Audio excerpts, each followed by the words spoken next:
Alright guys, welcome to Arcade Fire. I'm Sean Collier. I'm Tiffany Lindsay.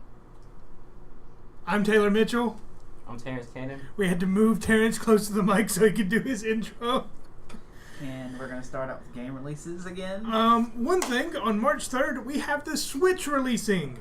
And with that, we actually have 1-2 Switch, Fast RMX, Just Dance 2017, Human Resource Machine, I Am Setsuna, Little Inferno, Shovel Knight, Skylanders, Imaginators, Snipper Clips, Super Bomberman R, The Legend of Zelda Breath of the Wild, and World of Goo. We then have other releases. We have LEGO Worlds for PlayStation 4, Windows PC, and Xbox One, Nier Automata for PlayStation 4, and Tom Clancy's Ghost Recon Wildlands for PlayStation 4, PC, and Xbox One.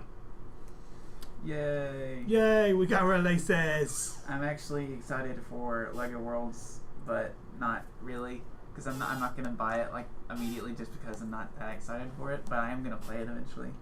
And Nier Automata I want to play like crazy, because it's like, has anybody here seen Nier Automata? No. Gameplay? I've seen a little bit. It does not look awesome. It really does. It's like a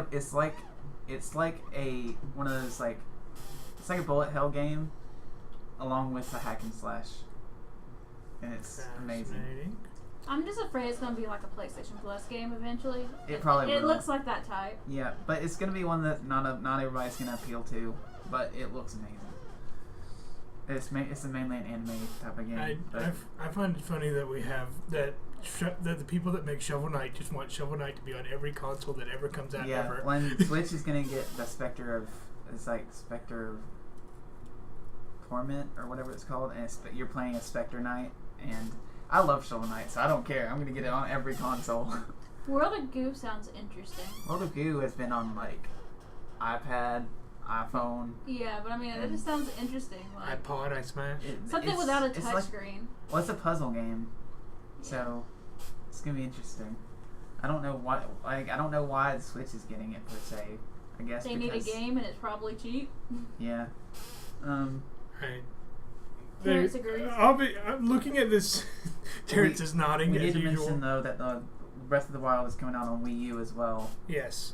If you want to get Legend of Zelda Breath of the Wild and you have a Wii U and you don't want to buy a Switch just yet, you can get it on your Wii U. I think, Sean, you said you were going to do that? Yeah, that's probably what I'm going to start off with, just because I don't have enough money to get the Switch right off the bat, and plus I'm going to wait for it to get its kinks out and get some more games under its belt, and then that's when I'm probably going to buy it. Maybe they'll have a bundle out by then, so we'll see how that goes. I'm pretty sure it's going to be sold out for a while anyway. Definitely. Yep. And we also have news. Lots of Yeah. news. A good bit of news. I'm actually not going to go with the flow of the list because I'm going to talk about one thing first in particular because I want to talk about it first. The DICE Awards happened, guys. DICE Awards, yay! Yay! Awards. To sum up, like, Naughty Dog did really good with like 4 different awards for Uncharted 4. I'm actually always does good. Yeah, I'm gonna actually just read off the winners at this point because it's gonna be good. Action Game of the Year, Overwatch. Adventure Game of the Year, Uncharted 4, Thief's End. Role playing / massively multiplayer game of the year, which is a hard thing to say. Dark Souls 3. Which I guess role playing, yeah. I was thinking MMO. I was like, Dark Souls 3 is not an MMO. Sports Game of the Year, Steep, which I heard was actually really good. Yeah. Racing Game of the Year, Forza Horizon 3. That I kind of figured. Fighting Game of the Year, Street Fighter 5. Okay, That's question: strange. Did another fighting game actually come out this year? No, because Mortal Kombat X came out the year before, didn't it? Yeah, I think that was 2015. So Oh, yeah, this would be yeah. 20. This is 2016. Yeah. So I think Street Fighter 5 was the only like. So it had no only competition, so AAA that's the one. only reason it won, right? Yeah, pretty much. Strategy / simulation game of the year, Civilization 6. Family game of the year, Ratchet & Clank. Handheld game of the year, Pokemon Sun and Moon. Kind of figured. Mobile game of the year, Pokemon Go. Yeah, Why? Dice Sprite Award inside. Outstanding achievement in online gaming online gameplay. Overwatch. Outstanding achievement in original music composition, Doom, because rock on. Outstanding achievement in sound design, Battlefield 1. Outstanding achievement in story, Uncharted 4, A Thief's End. Outstanding achievement in character, The Last Guardian, for Trico. Outstanding technical achievement, Uncharted 4, A Thief's End. Outstanding achievement in animation, Uncharted 4, A Thief's End. Outstanding achievement in art direction, Inside. Outstanding achievement in game design, Overwatch. Outstanding achievement in game direction, Inside. Immersive reality technical achievement, Eagle Flight, which I don't know what that is. It's the Ubisoft Eagle game that's for VR. You're playing as the Eagle. Yeah. Immersive reality game of the year, Super Hot VR, and game of the year is Overwatch. Can we? If Do they Super Hot actually would list it be, as Super Hot VR? They well, no, Super Hot is the game, and basically what it is. Okay. Basically what it is you're playing as a character, and you have the ability to stop time. Okay. But whenever you're moving, time is normal. So when you stop, time stops. Okay, I never heard of that. It's like a puzzle combat game. And it's really cool. In VR, it would be a lot cooler. A friend of mine named John actually played this on stream, and it actually is a really fascinating game to play because you see him what he ended up doing a lot of times was he'd stop, he would look and see how everything went, then he'd go through, he'd see about how he could handle each situation, and then he would kept having to just try again, and you just kind of, as you get through it, you work out what's going to happen here, and you just have to. It's a lot of memorization of how things are going to happen and figuring out how to do it. Movement and time and stuff. It's really cool. But so far, like Uncharted 4, like got a lot of stuff. Yeah, and I kind of figured Overwatch would get Game of the Year. Yeah. I'm a little salty that Pokemon Go got Mobile Game of the Year. I was like, can't we just give it to Hearthstone again? But you know how much money Pokemon Go made? I know. People spent thousands all the salt on it. though. Like an individual person spent over $1,000 on this game. Yeah, I know, but all the salt. Wow. But they were also selling like the accounts, so I mean. Yeah. I don't know how much money they made, but. Well. People buy anything. I'm just glad Overwatch got some awards. I mean, are you surprised? No. I mean, we've been playing the game for like 3 days straight. Come on. Yeah, I mean, even after all the games that I have that I still need to finish, I still play Overwatch religiously. Oh yeah, you guys have been like marathoning Overwatch for the other Sean, haven't you? Yeah, definitely. Well, me and my other Sean play every night anyway. For those of you who don't know, other Sean is Tiffany's boyfriend, and I call him other Sean because it makes it easier. Yeah. And he's not here, so don't worry about getting confused. I just think it's funny because my religious repetition of playing Overwatch is not going to stop now that Season 4 has finally started. Season 4 competitive, yay. He's smiling like a little kid who just got a cookie. Yeah, but my problem with that is also the Bastion changes have finally come in, and they're so broken. And if you make a custom game, don't use a whole team of Bastions on hard against you. Yeah, we learned the hard way. Because they come with shields. Because they they have a new like system when it comes to like making custom games now, and you can like change like character settings, the game mode settings. You can pretty much make your own game mode and change all the different settings you can, and you can even pick the AIs. Yeah, and you can pick how hard they are, what abilities they can't, how fast abilities charge, like your objectives and how fast they go, and it's insane. It'd be cool if you needed training against like a certain character or something. Yeah, like for a long time, like to help with like headshots and stuff, I would play a game against all Ana and then change it so where you can only get headshots to kill, and she can't kill you at all, but you can kill her. But she can also heal everybody on her team, and against a whole team of Anas, it can be a little frustrating. But it's at the same time, it's a good way to practice. But the next topic, do you want to talk about Xbox Game Pass? Yeah. Yeah. Microsoft has announced something called Xbox Game Pass. Game Pass apparently is going to be a Netflix-style subscription service where you can play different games for a small monthly fee, about $9.99 per month. But I find this weird, just because it's basically like doesn't Ubisoft have a program like this? I have no idea. Wait, Ubisoft has their Uplay thing, but it's not really a subscription service, I don't think. I think it's just kind of like how Rockstar's stuff is. Yeah. Where you just like display your crap online.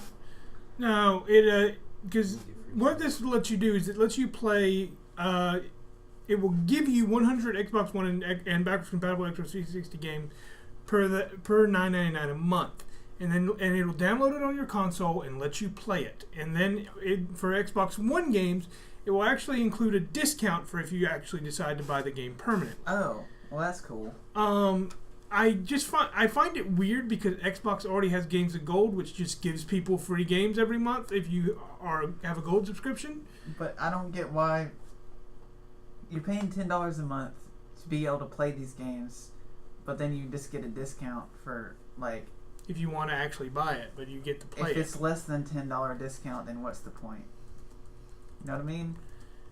Yeah. But I guess wait, how long do you keep the games for? They haven't really said. I mean, is it like PlayStation Now, like where you can just play any of the games, like streaming wise? I have no idea. I'm this article, they don't really say. Let me look. Okay, I mean, will games be permanently added to your library or It's not removed a after streaming time? service. We're always, and here's the quote from, let's see, Parimal Deshpande, the director of marketing for Xbox Game Pass. This is who Game Radar talked to. And he said, the question is, will games permanently added to your library or removed after a time? And here's what he says. We are always looking for ways to give our fans choice with the ability to discover new games each month. This means that we continuously reevaluate the titles in the catalog based on the needs of our fans. One of the great things about Xbox Game Pass is that we will add new games every month, so there's always something new to play. With the Leaving Soon section, you can see which games will be rotating out of Xbox Game Pass. If you love an Xbox One game currently in the catalog, you can buy it and instantly save 20% off the price of the game, as well as an additional 10% off related game add-ons, while the base game is still in the catalog. So apparently it is like Netflix with things rotating out and things rotating in, and you only get that 20% discount while it's still in the catalog. So the incentive is to buy it while you've been trying it out, Well, is to buy it with 20% that discount. 20% isn't bad. No. I mean, But still, I don't... in my opinion, I don't see the point of paying $10 a month. You know what I mean? Yeah. Like for me, it's not really appealing. it would depend. It would depend on like how many games you're getting a month and what they are. Yeah. The little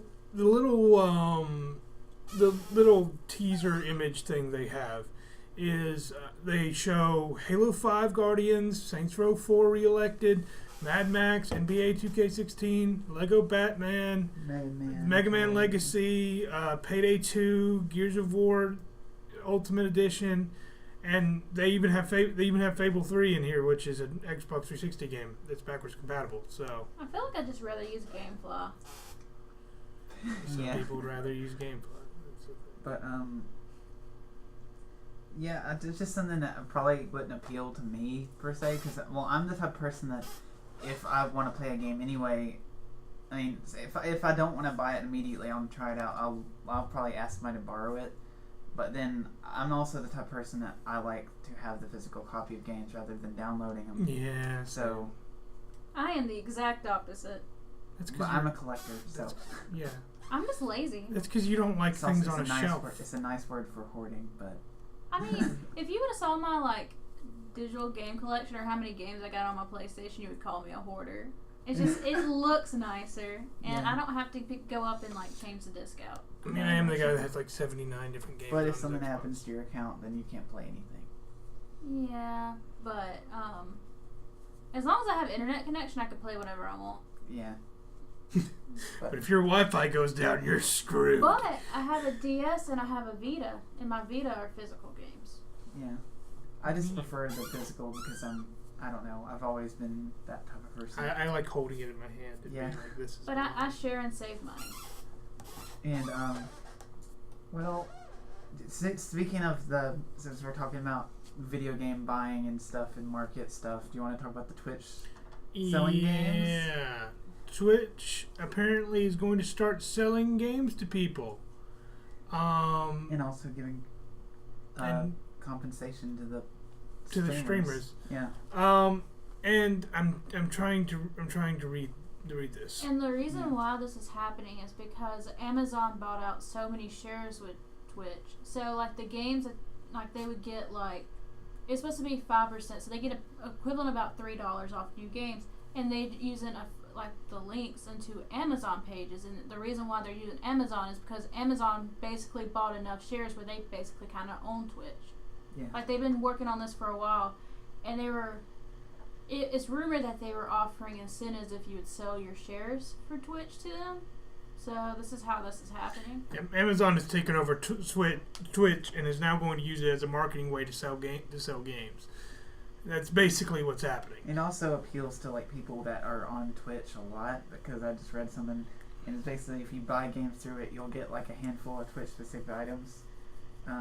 Purchase through the service will come with a Twitch crate, a random selection of emotes, badges, and bits, Twitch currency used for animated chat gifts, and usually bought with real money.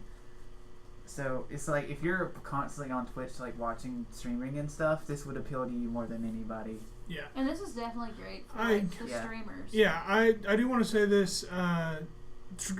Partnered streamers will get 5% of every sale.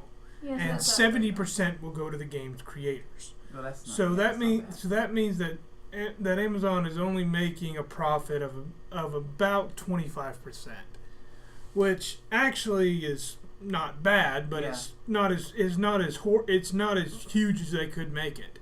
Yeah. So I think that's actually kind of cool, and I think it's awesome that the streamers get a cut. But you know, like with new games, like Amazon, GameStop, all them, they realistically only make normally about 18%, and that's why like when you go into GameStop, they push for used games and stuff, and they add like the returns for that because they make such a little profit. Yeah. That's why the DRM stuff for Xbox back in. And the reason why Amazon's making like 25% is because they sell more than anybody else, and they got that percentage when they offered the discounts. Like they did some kind of. I remember reading the article. That was part of the thing. It's like, well, we'll get you more sales. You just have to give us a bigger cut. Yeah. So I mean, I think it's a cool thing. The only thing is you won't be able to go to Twitch for anybody like to give you an honest review about stuff. You're still gonna have to go to YouTube. Oh yeah, because now they're gonna be trying to sell it to you. Because if they're playing it, like I'm pretty sure there'll be some people that are legit. Yeah. But I mean, it's still like advertising for them. Like I know people personally who would probably still be legit, but there's probably some people that wouldn't make. But yeah, if you go and buy used, you probably still won't get the discount. So I don't know how much money you would save, but it'd probably be great for brand new games. Yeah, because I mean, brand new games tend to get a lot of views on Twitch anyway. And I'm wondering if it'll count towards their digital code, or if it's just going to be physical, like their discounts when you pre-order. I don't. They might have both options. Because when you pre-order, you don't get it on your digital. You don't? No. Otherwise, like everything I buy would be through Amazon. Oh, okay. Oh, I gotcha. So it might. I don't know. That might be something they figured. That they might have two options, or if it's pre-order, they might just be physical or something. Also, something that has happened this past week, which is very interesting, is a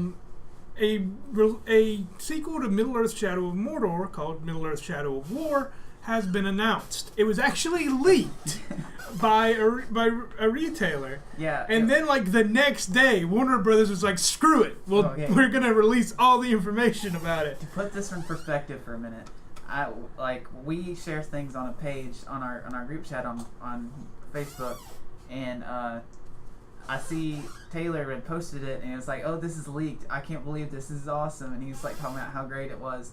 and how weird, how like cool it's gonna look. And then immediately the next day he was flipping out. He was like, "Oh well, it looks like they were like, oh well, screw it, let's just put it on there. We're doing it live. Doing it live." It was actually really funny because I shared the leak post, Yeah. the leak article from Game Informer on Sunday, and then Monday was where all this other stuff came out. Yeah. So it was really, really weird.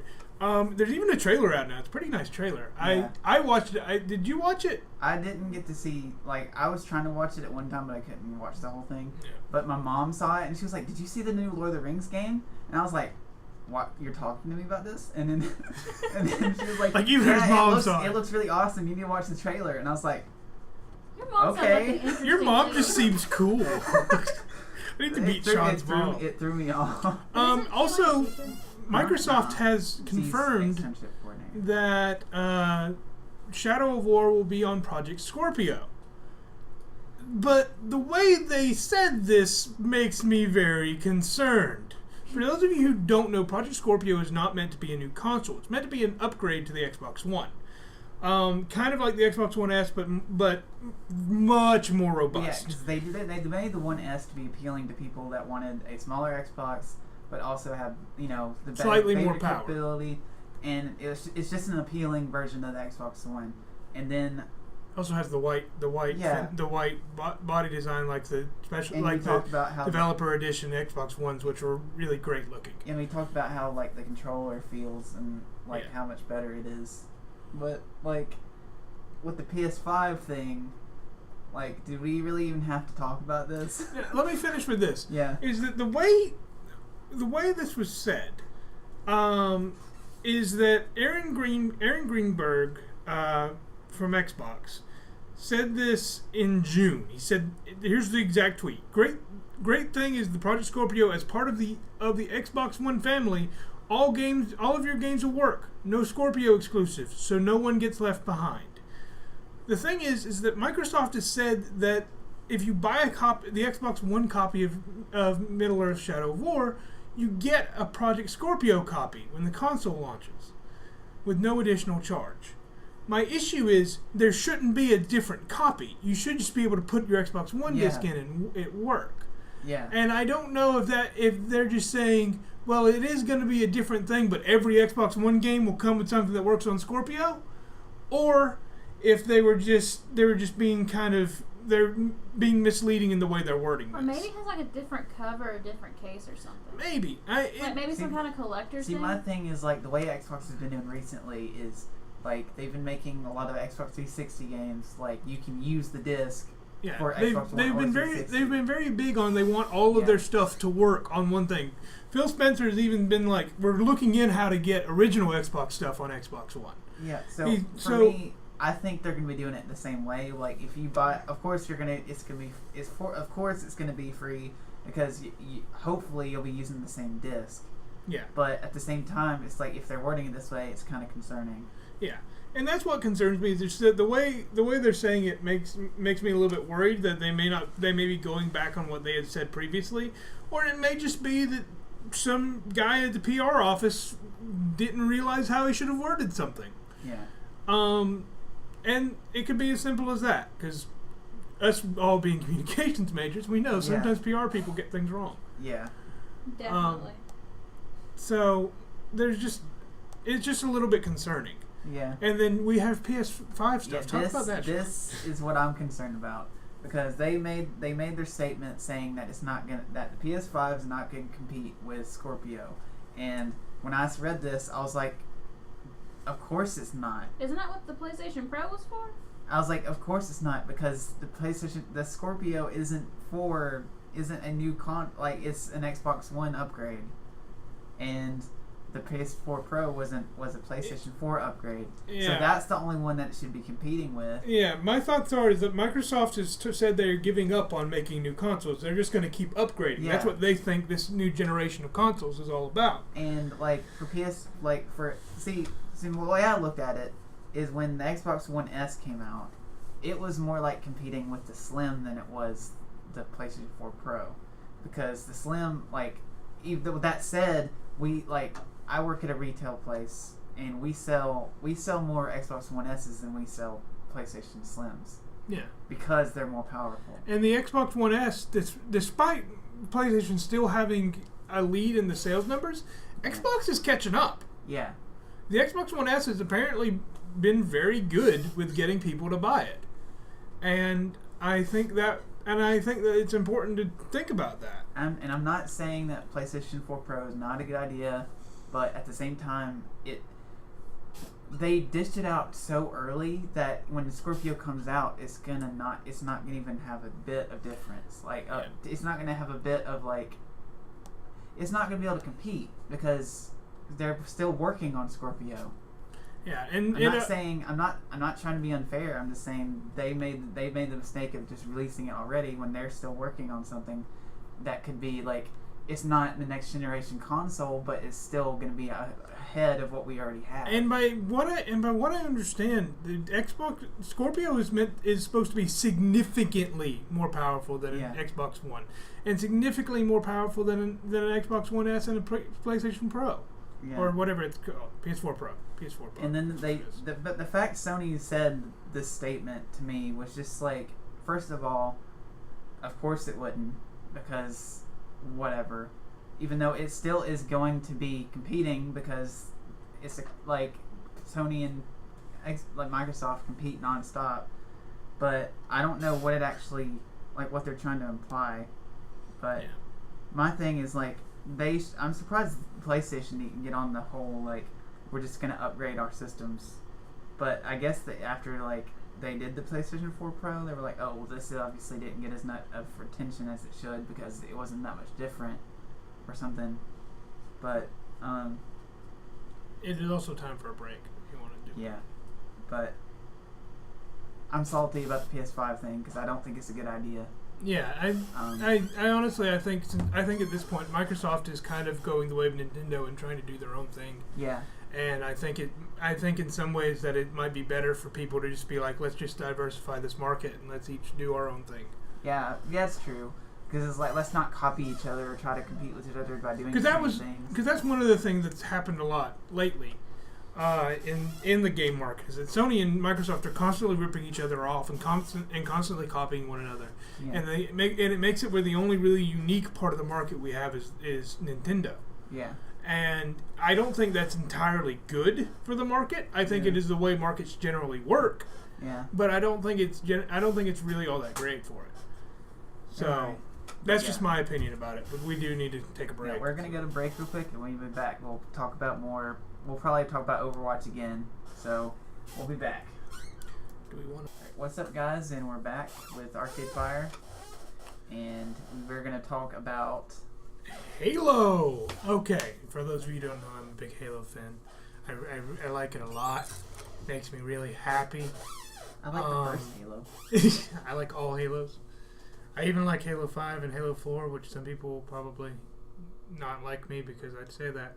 But because people really didn't like the fact that Halo 5 didn't have split screen, 343 has now come out and said all Halo games moving forward will have split screen.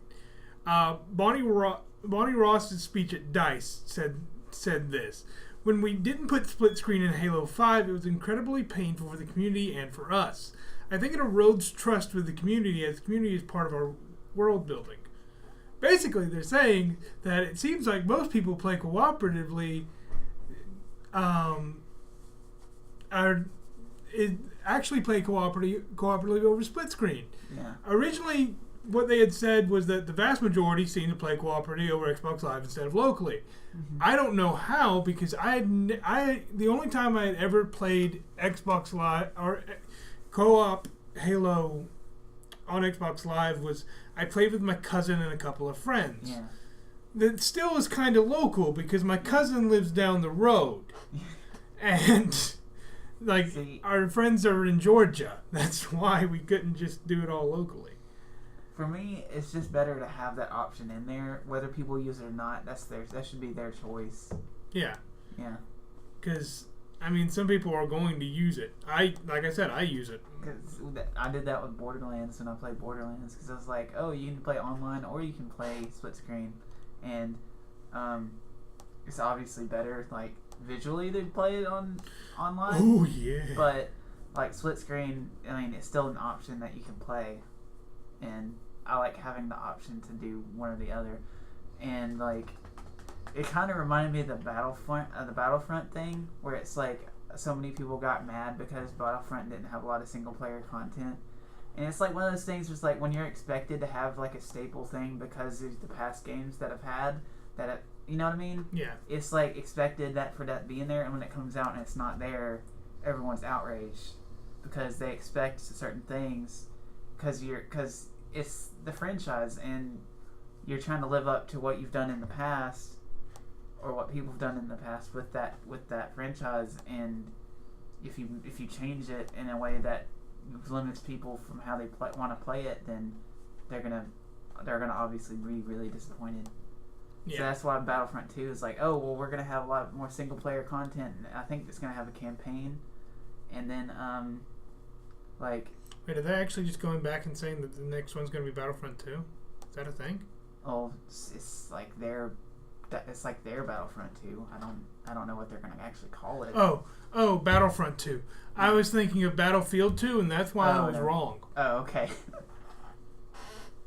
But for those of you who wonder how dumb I can be, that's but yeah. it. So but it reminded me of that because of the same thing, like the community getting mad because something isn't in the game when they should have just put it in the game. So the people that like, if people want to play it a certain way, it's their choice. They have the option to do either. It's just safer to do it that way.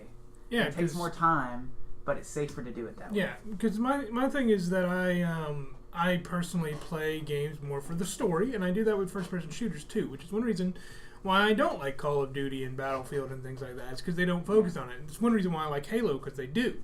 It looks like we have an argument in the room. Let's hear your argument, sir. Come at me, Terrence. Your response. What argument? You nodded no. You gave a look. We want to hear it. How do you feel about Halo? I like Halo. What do you feel like? He was saying that he's more for story-based shooters, and that's why he doesn't like Call of Duty and stuff. What do you think about that? I mean, Call of Duty, it actually has a story. Some of the older ones, do you? The older ones have better stories. That's what I'm saying. Them like working on them and Yeah. actually putting effort versus just making a makeshift thing and just tossing it out. We're talking the difference Well, between because Modern the Warfare 2 community and Black Ops 3. Less story and more multiplayer. Yeah.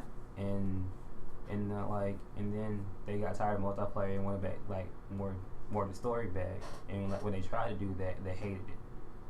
So basically, it's like depends on the community. But which one do you prefer? Call of Duty. Okay. So do you like it with like a more elaborate story, or would you rather them just focus on multiplayer? I'd rather them focus on the story than multiplayer, because I bought games for the story, and like multiplayer is just an added bonus. See, for me, I like Overwatch. I know I'm bringing this back, but I like Overwatch because it is focused on multiplayer, but the story is so embedded in all the characters and the maps and everything.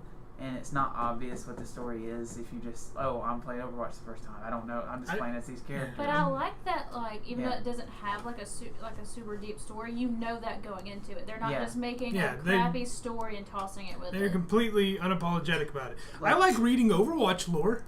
Like, what they made it cool because you read you can actually find all the story in the, like, looking it up online yourself. Like, you can actually do the research on all the characters and find, like, it's actually like you're researching the actual person, if they were a real person. Yeah. And it's actually really cool. For anybody who's ever read my Halo 5 review, one of my biggest problems with the game is the fact that the story is not incredibly good. It's not very well developed. It's not very well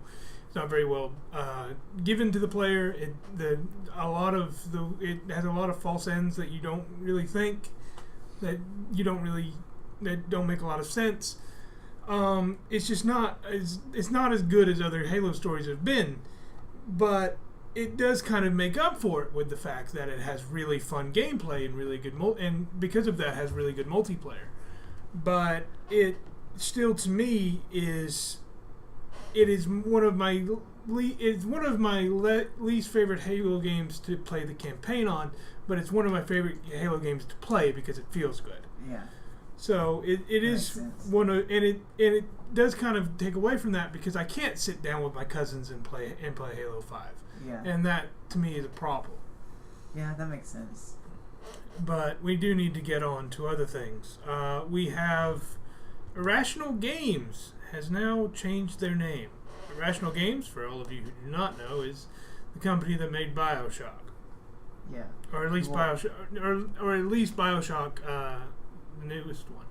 Well, the thing is, a long time ago, when when they quote unquote broke apart and shut down Irrational Games, basically all they did was they fired a lot of people, and they, I guess, are just now coming back up now that they're having games that they're making. But let's see, because they're called Ghost Story now. Ghost Story Games. This new game should have strong appeal for fans of the BioShock games. Yeah, it's kind of just this article teasing about what it's going to have in it.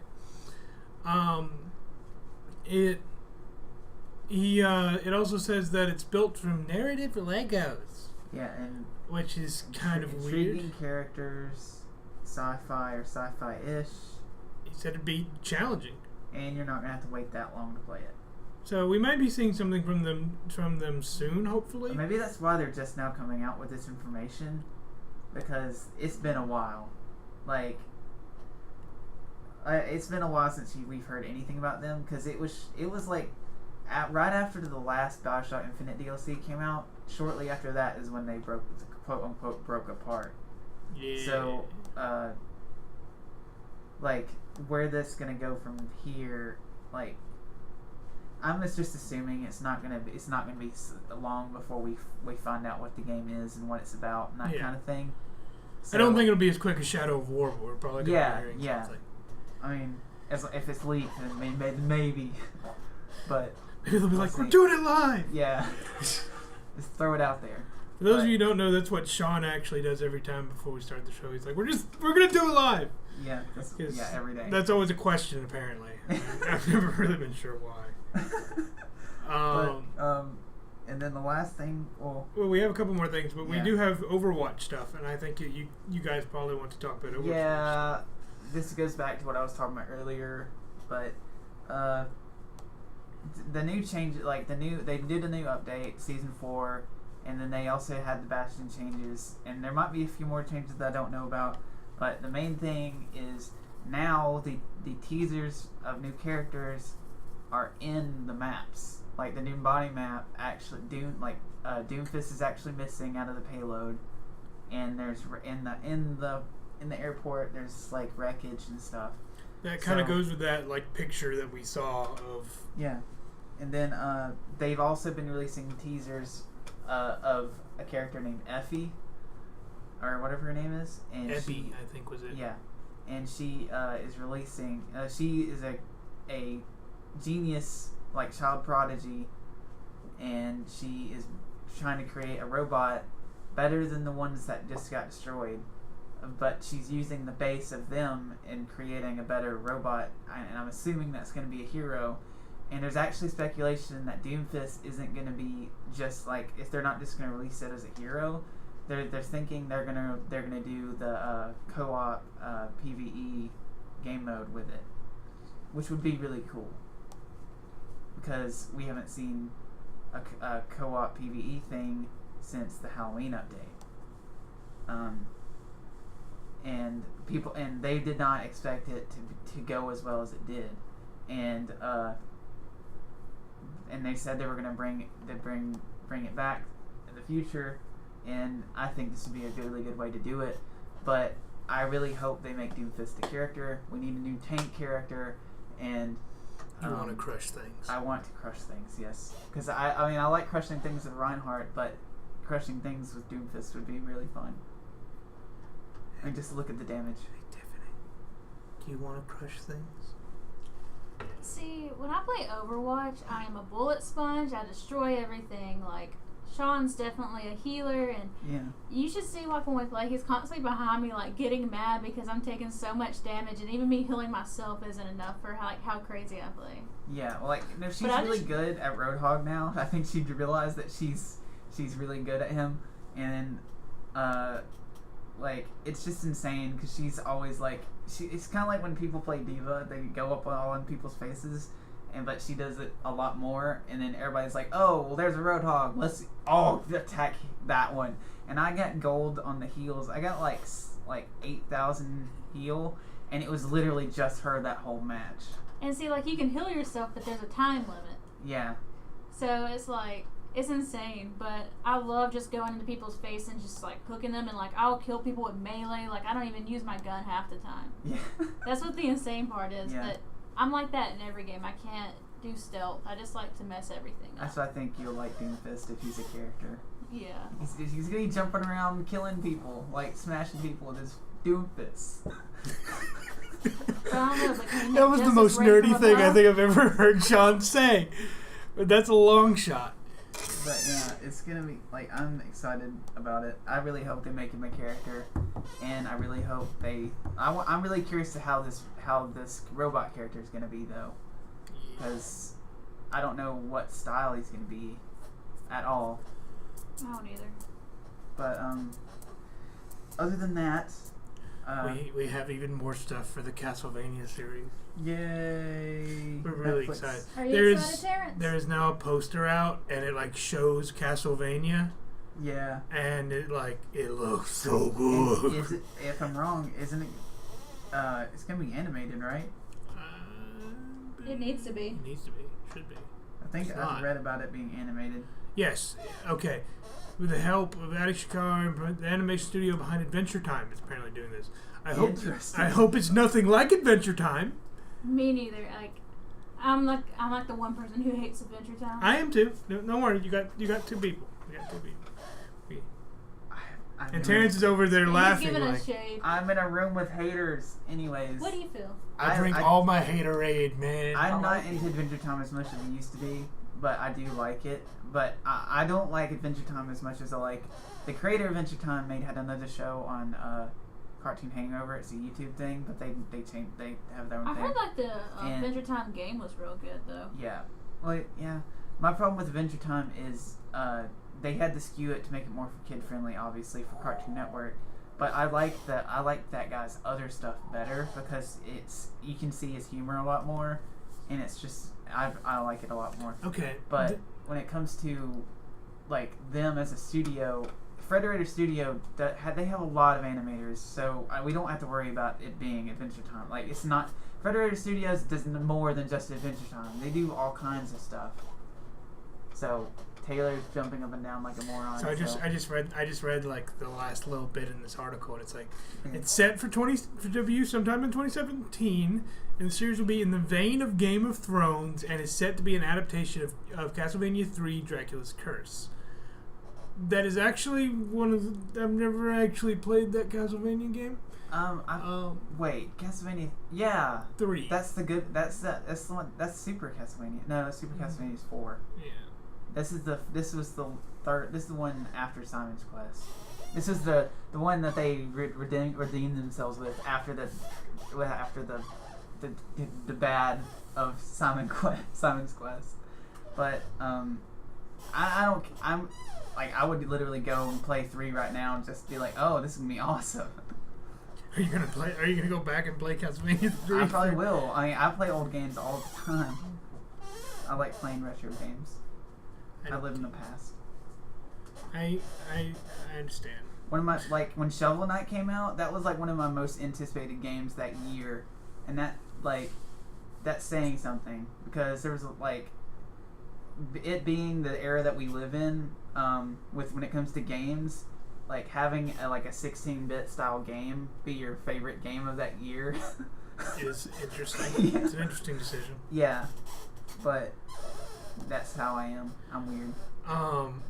My friend Austin always messages me during this show. He's like, I still want Terry Crews to voice Doomfist, and my thoughts are that actually would be awesome. That would be really cool. That would be, for anybody who doesn't know, I think Terry Crews is actually just really cool.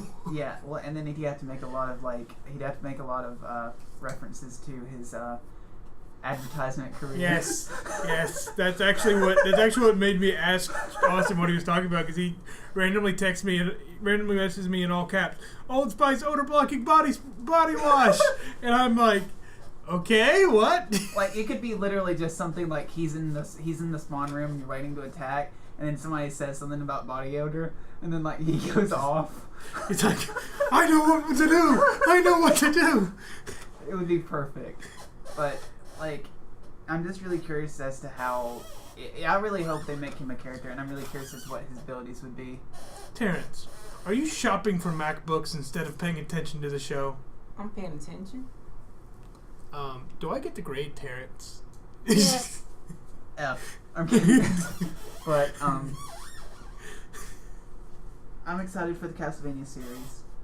I hope they make it good and not cheesy. And Me too. I think a Game of Thrones style show would actually probably work really well for Castlevania, yeah, and I'm excited. yeah, I'm actually like a little bit too excited about this. Yeah, like he's literally hopping up and down. yeah. Hey, this is my actual happy face. Well, the Castlevania game I've played the most of was Super Castlevania, like Castlevania 4. Wasn't Symphony of the Night? That's weird. Because I like the NES and SNES games, but like Super Castlevania was one I played the most of, just because I like Super Nintendo, even though there's a lot of really garbage games on Super Nintendo. But I mean, there's a lot of garbage games on everything. yeah, welcome to the gaming community. Yeah, you love things, and then they hate. Well, that was back when. Fortunately, there's enough games where you can kind of. Well, like when the NES came out and the Super Nintendo was out, that's when people were like, a lot of people were using games as a gimmick, and they still kind of do, but like they did it more with like the NES, the Super Nintendo, and the Wii, because there's so many just garbage games just to be for like product placement and stuff like that. But I mean, it is what it is. Yep. I do also want to mention something for anybody who pays attention to our blog with our old episodes being put up. We're working now on trying to get that a little bit more caught up. Yeah. Me and Sean did a lot of editing today. Yeah, literally every episode we've done so far. Yeah, and I actually during the show have been uploading an episode to YouTube. So it will be on the blog later tonight, and the other ones might be too. Awesome. So that might be what I go home and do. All right, that sounds good, because we were way behind. We were like several weeks behind. Several Yeah. weeks. Like there's episodes of this that Terrence isn't a part of. But yeah, What are you so smiling about? whenever Whenever Tiffany smiles, I get worried. we've never done this. What are you gonna go home and play if you're gonna play something today? Probably Dishonored 2 or maybe Star Wars Force Unleashed, because I've been enjoying the 360 version of that game. What about you? No Division. Yeah, okay, yeah, Scrub. Anyways, next. It depends on if I have any friends online that's gonna make me play Overwatch, or I might do Horizon Zero Dawn. It's probably gonna be Overwatch or Final GTA. Fantasy or GTA. Better be Final Fantasy. Yeah, I'm still early in Final Fantasy. Me too. But I'll probably be watching videos of Breath of the Wild while I wait, because I'm a super super duper Zelda fan. So like, not when I say that, I do not mean super duper Ocarina of Time style game, because that one's actually like conceptually my least favorite Zelda game, but story wise it's really good. But like Breath of the Wild is the one I'm most envious of because of how open world and like back to the roots it really is. So super excited. But like, keep in mind, I'm the one who has the NES cartridge shirt of the first Zelda. I mean, I have Link to the Past on my shelf sitting there. Link to the Past is, I love Link to the Past, but it's also when it started going downhill. when it comes to like the go here, do this, you have to do this now, do this, do that. You know what I mean? And that's what really aggravates a lot of people when it comes to Zelda. Also, we are out of time. Yeah. We'll talk more about Zelda next week, probably. Yeah, probably, because it'll actually be out. All right. Well, we'll see you guys next week, and have fun playing games. Later.